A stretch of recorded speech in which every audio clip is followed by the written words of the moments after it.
non-violence. Non-violence, okay. And at the same time, spirituality requires that in any given situation, we should be able to fulfill our duties. So, in today's world, when we are subjected to any kind of violence, it may be physical, emotional, mental, how best can we fulfill our duties and at the same time promote non-violence?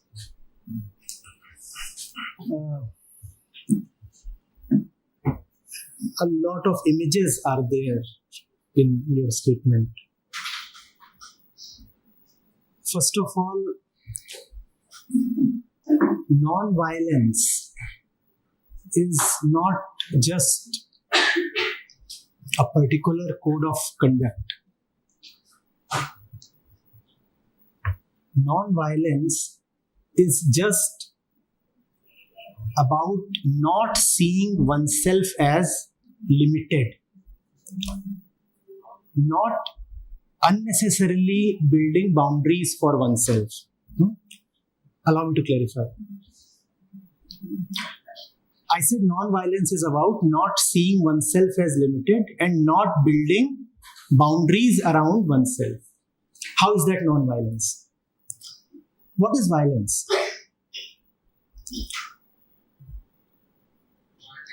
Seeing others as separate from oneself. Wonderful. Wonderful. Seeing others as separate. And whenever somebody is separate, what you are saying is, I am this much and you are outside of me. So my interests then do not include you. Whatever I have to achieve, in whatsoever ways I have to live, I have to live, be, achieve and die all by myself. So in that sense, just the being of the other is violence. You see, I'll die and you will continue living. Is this not violence? I am suffering and you are laughing. Is that not violence? So I am separate from you. This separation, this otherness itself is violence. Violence need not wait to be manifested as violent conduct. Violent conduct may seldom occur. Violent conduct may even be suppressed by rules of law or morality, or even fear. Even fear can make you suppress violent conduct. Fear that the police will get you. So you will not allow the conduct to be violent. But still the mind will remain violent. Because the mind is seeing the rest of the world, entire existence, as an implicit or explicit enemy. Sometimes an open enemy, at the other times a stranger. And whenever somebody is a stranger, he is an implicit enemy. Are you getting it? Spirituality is about not taking existence as an alien or separate place, not as a strange place. Spirituality is about belonging to existence, not belonging to a narrow household or caste or ideology. All these are boundaries. So wherever there are boundaries, there is violence. Wherever there are boundaries, there is also the feeling of being small, powerless, limited. Is there not? The moment this is there, you feel that pang of violence. That does not mean that the non-violent one feels very powerful. Because to feel powerful would mean that you are ready to exercise power over somebody. Feeling powerless and powerful are almost the same thing. They imply separation, distance. If this thing about non-violence is clear, then we can move to duties and the relation between non-violence and duties. Is the thing about non-violence clear? What is violence? If that is clear, then we also know what is non-violence. Violence is to take yourself as living by yourself. Violence is to feel an orphan in existence. Violence is to feel as if you have been dropped from somewhere on this earth, as if you are an alien. And most of us feel that way, right? We don't have a total belongingness to life.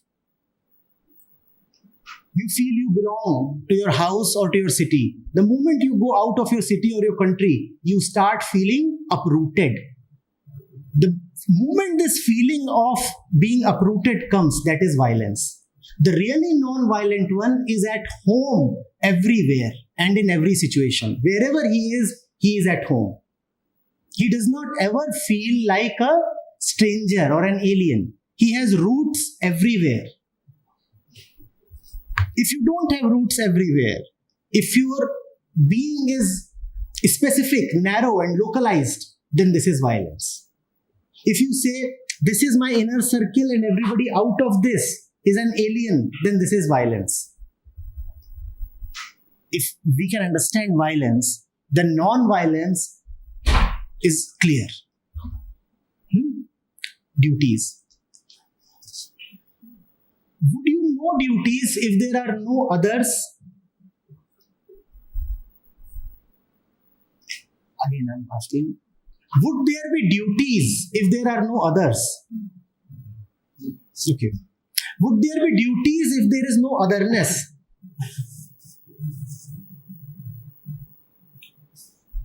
Okay, let me ask by an example. When you are at a workplace, you feel the pressure of duties, right? In fact, on day one of the job, you are clearly told what is expected from you, what your duties are. They are often called as responsibilities, right? You know that this is what I have to deliver. This is my duty. And those are specific duties. You will not want to go beyond them because you are not paid beyond them, right? Am I right? Now let's look at your relationship with a loved one. Do you still have duties there? One mark of duties is that you already know what is to be done. Second, you will not go beyond what is to be done. In a loving relationship, are there duties? I ask this again. You find that your friend is having a severe headache. And you go and you start giving him a massage. Is it written somewhere that you must oil his head? Has it been communicated to you that the massage should last 20 minutes? Are you getting paid for it? And if after 20 minutes he says, I'm liking it, kindly continue a little more, would you say that this is outside my brief? Let's talk to the HR. Would you say that? Hence, duty is there only when otherness is there.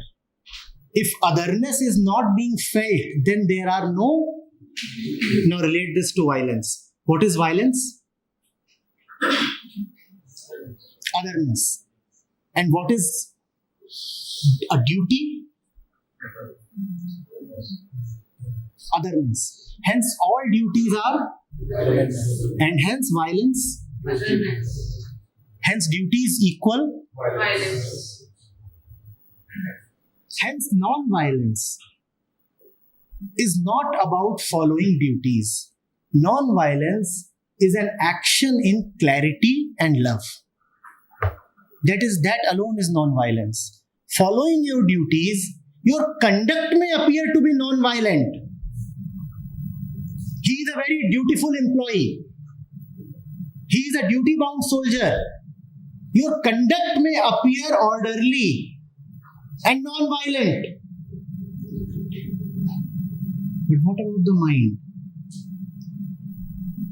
Outside there will be order. Inside, turbulence, chaos, rebellion.